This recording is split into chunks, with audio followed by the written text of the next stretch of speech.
Scene 1. The moment everything changed. Daniel Carter had spent the last 6 years believing that the hardest chapter of his life was behind him. Every morning began the same way. Before sunrise, he packed lunches, woke his 7-year-old son Ethan, braided his messy hair the way Ethan's late mother had once taught him through an old video, and hurried them both toward school before heading to his construction job. Being a single father wasn't glamorous. It was exhausting, lonely, and often heartbreaking. Yet Daniel never complained.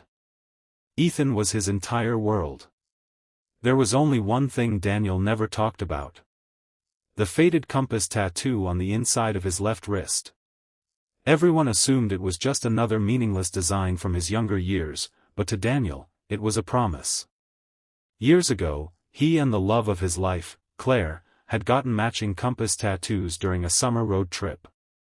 They had sworn that no matter where life carried them, the compass would always lead them back to each other.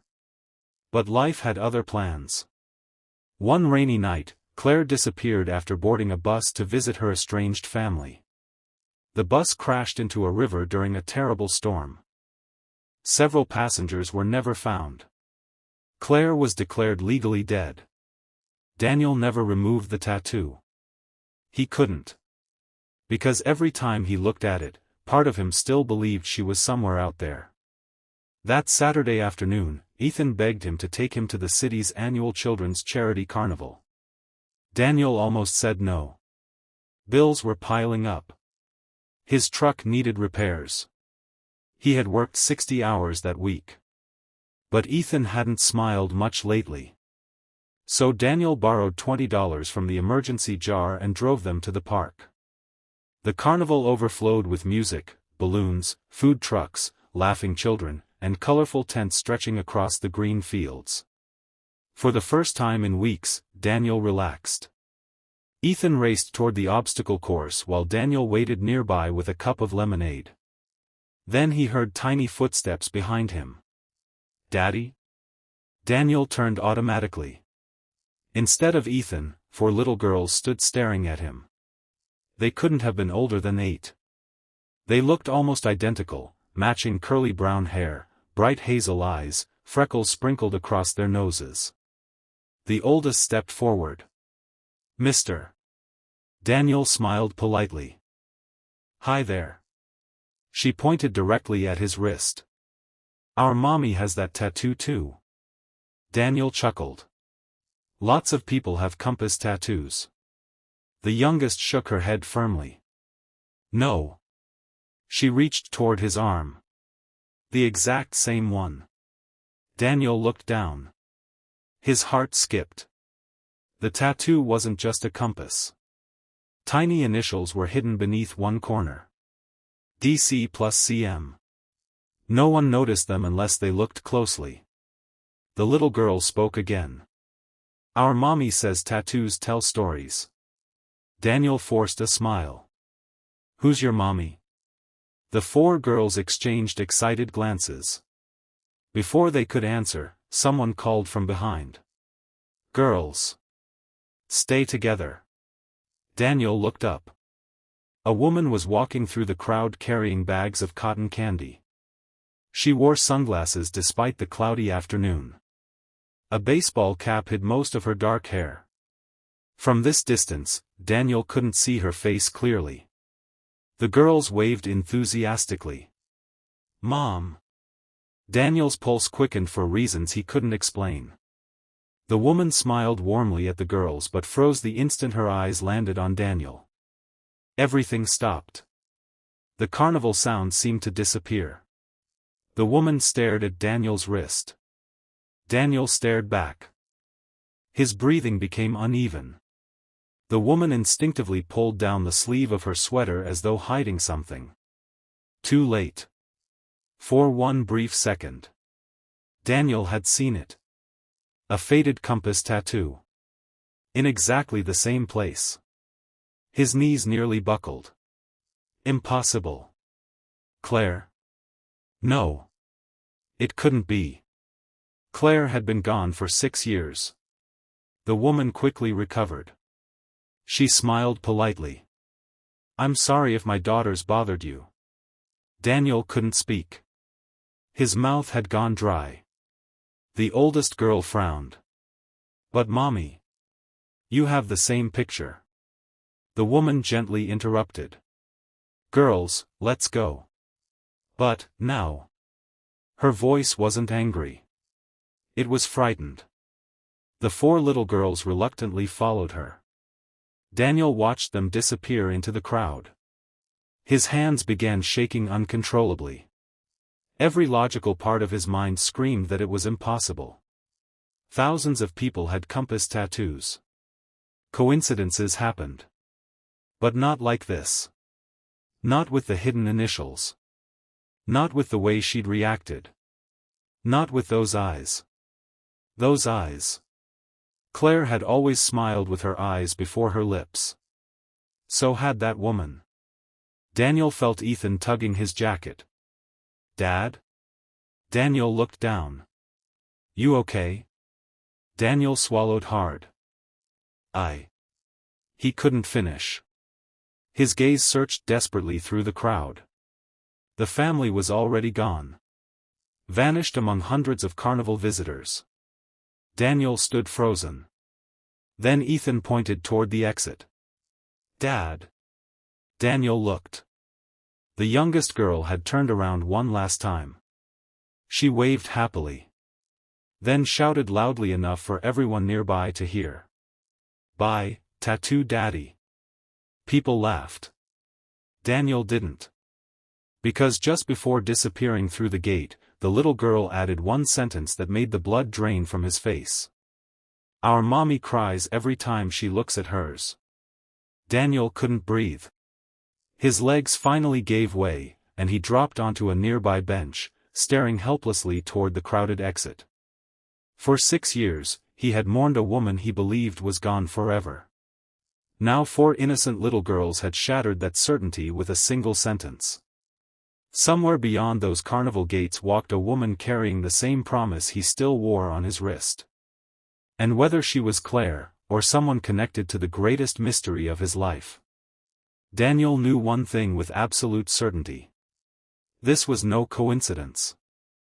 It was the beginning of a truth that would change everything. Daniel didn't remember driving home. His hands gripped the steering wheel so tightly that his knuckles turned white, while Ethan quietly watched him from the back seat. The little boy had never seen his father so distracted. Normally, Daniel sang along with the radio or asked about school, but today silence filled the truck. Dad, Ethan asked softly, who were those girls? Daniel forced himself to answer.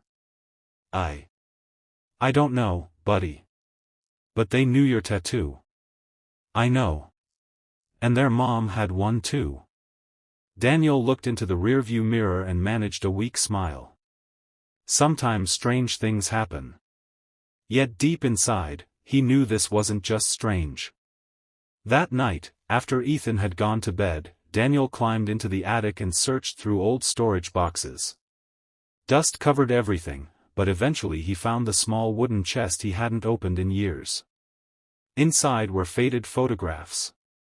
Movie ticket stubs. A dried rose. And a leather journal that had belonged to Claire. His hands trembled as he turned the pages until an old photograph slipped onto the floor. It showed Daniel and Claire sitting on the hood of his first pickup truck beside a lake. Both were laughing as the tattoo artist wrapped fresh bandages around their wrists. Claire had insisted on adding tiny hidden initials beneath the compass. DC plus CM, she'd whispered. Our secret. Daniel stared at the picture until tears blurred his vision. The woman at the carnival hadn't just shared the same tattoo. She had hidden the initials in exactly the same place. No stranger could have copied that by accident. The next morning, Daniel returned to the carnival grounds before sunrise. The rides were closed, but workers were already cleaning the park. He approached an elderly security guard. Excuse me. Yesterday there was a woman here with 4 little girls. Brown hair, sunglasses. The guard shook his head apologetically. Thousands came through yesterday, son. Daniel showed him the old photograph of Claire. Have you seen her? The guard studied it for several seconds. Then his eyebrows lifted slightly. I think I have. Daniel's heart pounded. You have? I remember a woman who looked like this. She asked where the first aid tent was because one of the girls scraped her knee. When? Late afternoon. Daniel's voice nearly cracked. Do you know where she went? The guard pointed toward a row of food vendors. I noticed a white SUV parked near the east entrance. It had out-of-state plates. Daniel hurried there, but the parking lot was empty. Hours passed as he questioned vendors, volunteers, and performers. Most shook their heads. Finally, a young woman selling handmade bracelets remembered something. Oh. The family with the 4 adorable girls? Yes. They bought lemonade from me. Did they say where they were from? I heard one little girl say they were visiting Grandma before going home. Daniel leaned closer. Did you hear the town? She frowned while trying to remember. It started with Green. Greenfield? She snapped her fingers. Yes. Greenfield. Greenfield was only 2 hours away. Daniel thanked her and hurried back to his truck. As he climbed inside, his phone rang. It was his neighbor, Mrs. Wilson. Daniel, are you coming home soon? Why? Someone left something on your porch. His stomach tightened. What was it? A small gift bag. Daniel drove home immediately. The plain brown bag sat beside the front door. There was no name. No address. Only one folded note. His heartbeat echoed in his ears as he unfolded the paper. The handwriting stopped him cold. He knew every curve of every letter. He had seen this handwriting on birthday cards, grocery lists, and love letters years ago. It was Claire's. The message contained only one sentence. Please stop looking for me. It's safer if you believe I'm gone. Daniel stared at the words in disbelief. His knees weakened. This wasn't someone's prank. No one else wrote the letter, the way Claire did, curling the tail beneath the next word. He opened the gift bag. Inside lay a silver compass keychain. It was scratched and worn with age. Daniel recognized it instantly. He had won it for Claire at a county fair on their second date. She had carried it on her keys every single day. There was one more thing in the bag. A recent photograph. The same 4 little girls stood smiling in front of a lakeside cabin. Behind them, slightly out of focus, was the woman from the carnival. She wasn't wearing sunglasses. She wasn't hiding her wrist. And there, as clear as daylight, was Claire's face. Older. A little thinner. But unmistakably Claire. On the back of the photograph were 4 words written in the same familiar handwriting: don't let them follow. Daniel looked around his quiet front yard. For the first time, he noticed a black SUV parked across the street. The engine was running. The windows were completely tinted. And the moment Daniel looked at it, the SUV slowly pulled away, disappearing around the corner. Daniel clutched the photograph to his chest. Claire was alive. She had wanted him to know. But someone else clearly wanted her to stay hidden. Whatever had happened 6 years ago had never truly ended. It had only been waiting for Daniel to discover the truth. Daniel didn't call the police. Every instinct told him to, but Claire's handwritten warning echoed in his mind. Please stop looking for me. It's safer if you believe I'm gone. Safer for whom? For her? For the 4 little girls? Or for Ethan? That night, after making sure Ethan was asleep, Daniel spread everything across the kitchen table: the old photograph, the new one, Claire's journal, the silver compass keychain, and the note. Every piece fit together like a puzzle, but one question remained. Why had Claire hidden for 6 years? The next morning, Daniel drove to Greenfield. It was a quiet lakeside town where everyone seemed to know everyone. He spent hours showing Claire's picture to shopkeepers, waitresses, and gas station attendants. Most politely shook their heads. Then an elderly woman working at a bakery studied the photo for several seconds. "I've seen her." Daniel leaned forward. "Where?" "She rented a cabin by Willow Lake every summer. Always with 4 sweet little girls." "Do you know her name?" The woman hesitated. "She signed the bakery orders as Emily." Emily. A different name. But the same face. Daniel thanked her and drove toward Willow Lake. The cabins were surrounded by tall pine trees, their reflections dancing across the calm water. He parked a short distance away and quietly walked along the shoreline. Then he saw them. 4 little girls were laughing on a wooden dock, skipping stones across the lake. And sitting nearby, reading a book, was Claire. She looked up. Their eyes met. For several long seconds, neither of them moved. Finally, Claire slowly stood.